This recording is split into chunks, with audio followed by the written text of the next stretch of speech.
Well, guys, welcome back to another review. And what did we see? We, us, he, Us she? saw us. Us saw us. I'm Ursa Morrison. I'm Josh Sorrell, aka Franz Venezuela. And yeah, we just saw US.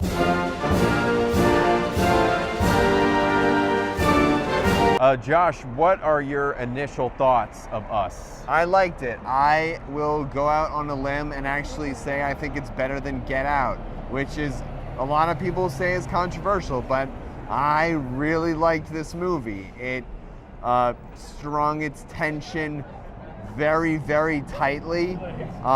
It ran with a premise, while similar to other films in the past, did it in a way that was fun and had a few interesting surprises.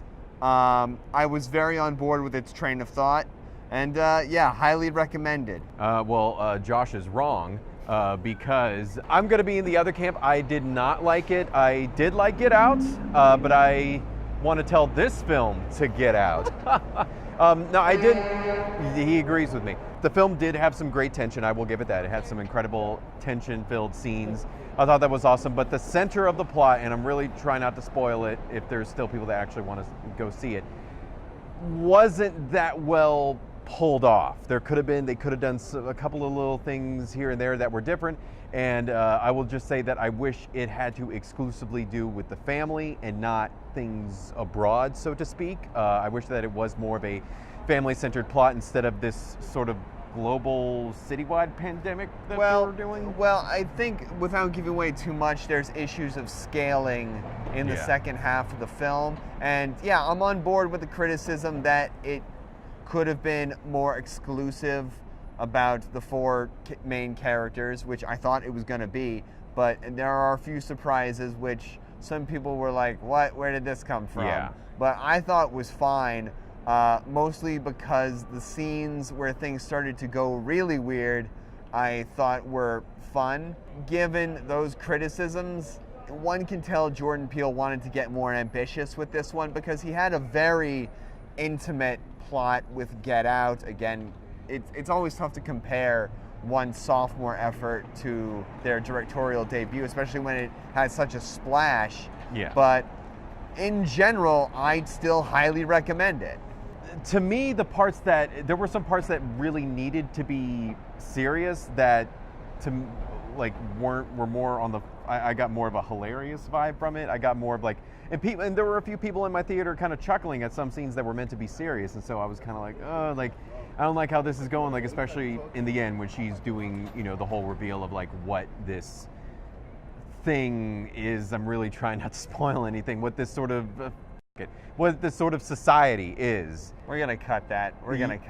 Yeah. Oh, I'm gonna bleep that. But whenever she was explaining that, and then it showed like how people were sort of mirroring other people's behaviors, I was like, oh, that wasn't safe.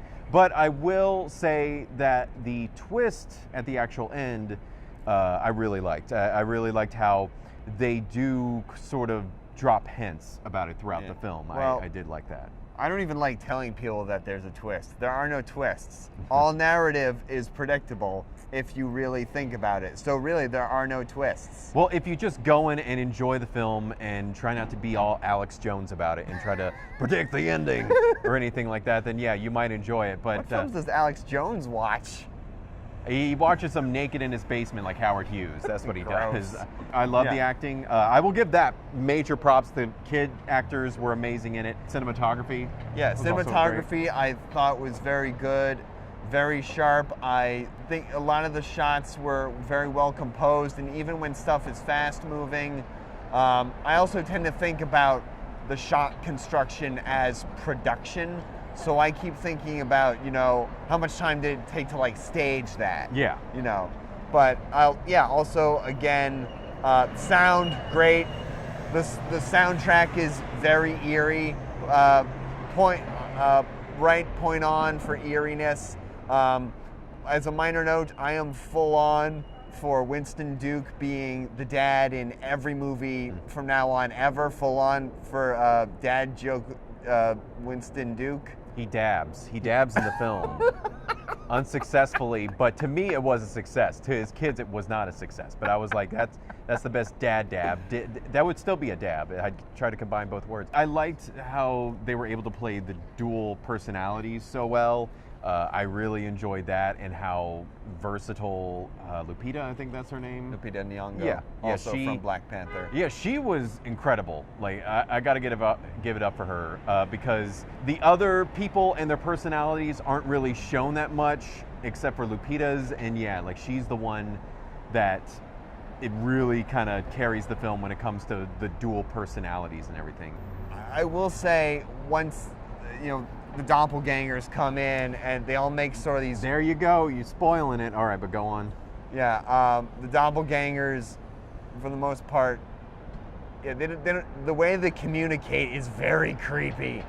Yeah, the noises are super weird, which again added boost to whoever did the audio for this movie. Yeah. Everything sounds very creepy, and yeah, Lupita Nyong'o knocked it out of the park, especially having a very female lead-centered horror film that also has a female antagonist, which is pretty dope. Josh, what is your rating out of 5? 4.75. I really liked this one. Make it easy on me and just do halves, either full or halves. Just make it easy on me. So what? Give it something. 5 to the power of 10. Screw you, Mercer. All right, I'm just gonna say that you said that you give it 5 stars. Yeah. You thought it was a perfect film. I loved it. Because of the way that the twist was handled and explained, that took a lot of points off. And then also, again, like there were some scenes that actually had me laughing when it was supposed to be suspenseful. I'm between about a 2.5 and a 3. You're insane. I'm gonna, because of those two things. I don't know. I might be crazy, but that's just me. To me, and there were others in the theater. There's more of us. All right. Maybe they were my doppelganger. Who knows? But anyway, guys, I have been Mercer Morrison. I've been Josh Sorrell. See you later. Bye.